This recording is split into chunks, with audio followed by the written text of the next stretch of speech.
Hi YouTubers, JDCap26 here with just do repair and tips, and been doing some sculpting today, and we sculpted up this little elf here. I'll turn it around here. I can't stand it up just yet, but there he is. And we put an armature up here and a piece of cardboard because we're going to mold this afterwards. Going to make a mold of it, and I have to put some right here, some silicone for the base to attach it. Cause it's a little top heavy, but and then afterwards we're gonna have to spruce it up some more because you get finger marks in the clay, and you got to watch with your nails with this type of clay because any movement with if you don't cut your nails, you'll mar the clay, and you have to go over it again and resculpt it.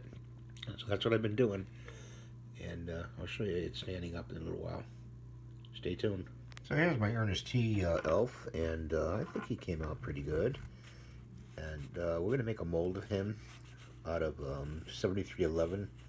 That's a nice and stretchy type of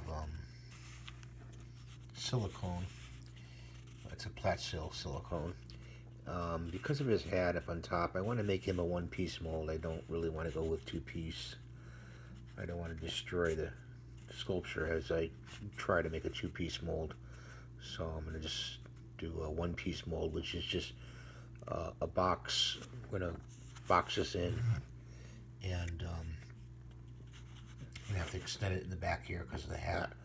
And then just put, I'm going to degas the silicone so we get detail. That silicone is fantastic for detail, by the way, 7311. I get it from Brick in the Yard and the good people out there. And that's my little Christmas ornament I made. I hope you enjoy my channel. I hope you have a great day. Thanks for watching. Please rate and subscribe.